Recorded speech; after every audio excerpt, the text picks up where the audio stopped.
start off, Sadhguru, by asking you that you probably are the biggest multitasker that I have met in my life. You are into sharing wonderful things with people, millions of people, and you find the time to play golf, and you ride a motorcycle like a champion. I don't know what all you do. How do you manage your time? That last thing was not a good thing. I don't know what all you do, it's not a good thing. No, that is a sense of amazement. And there are people who are very busy people, and so we believe we are very busy people. We would like to know as to how you manage your time and what is the kind of advice you would like to give us so that life beyond work is a lot more meaningful, at least a little more meaningful than what we lead, a little closer to the kind of meaningful life that you lead. From what I observe from people, as I travel more and more, meet various kinds of people in business, academics, science, and regular people all over the world. What I see is most people in the 24 hours that we have per day, they're more preoccupied than busy. That is, their own thoughts and their own emotions are such a big issue that most of their time is spent dealing with that. They may be working, but in their work, a lot of struggles are within themselves.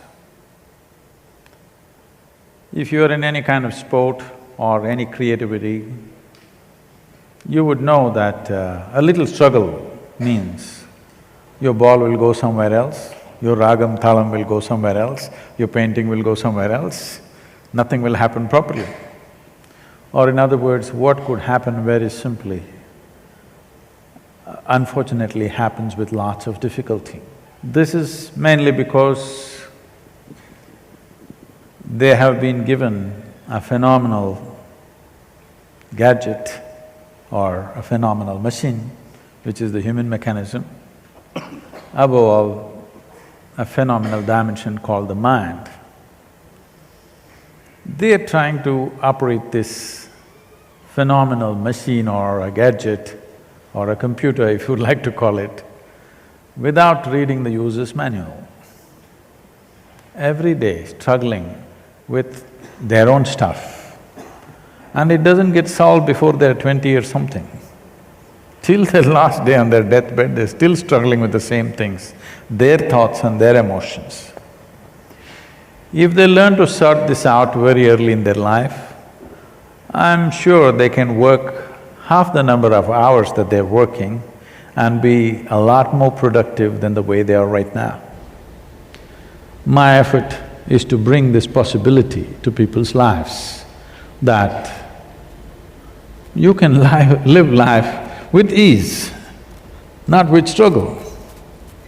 One thing is, when we say work, it's many young people, wonderful people who are getting recognized for whatever wonderful things they have done, leaving them apart, but generally work means always been… people have been taught that they must work hard. Nobody told them they must work joyfully.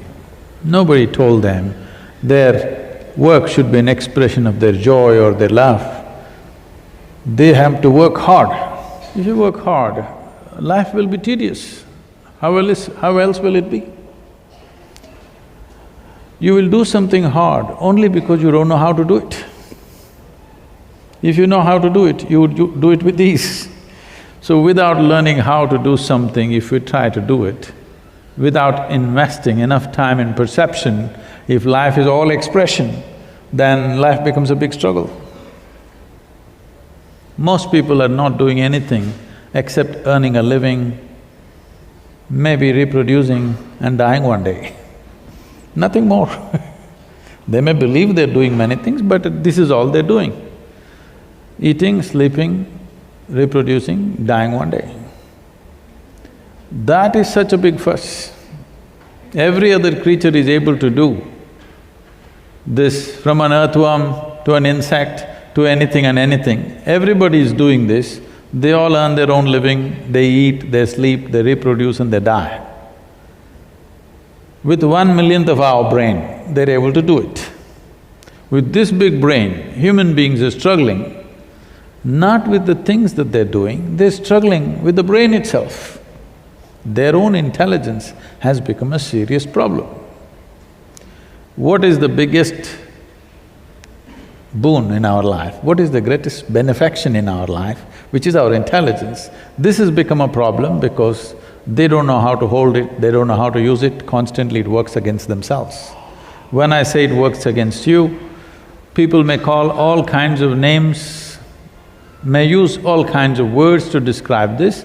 They may call it stress, they may call it tension, they may call it misery, they may call it depression, they may call it anxiety, they may call it madness. Essentially, it's your intelligence turned against you. Your intelligence is not working for you, it's working against you. So my fundamental work is this, that at least your body and your mind should work for you. Nobody else may work for you, it doesn't matter. At least your body and your intelligence must work for you. If this one thing happens, you living blissfully, gracefully, effectively is a natural consequence.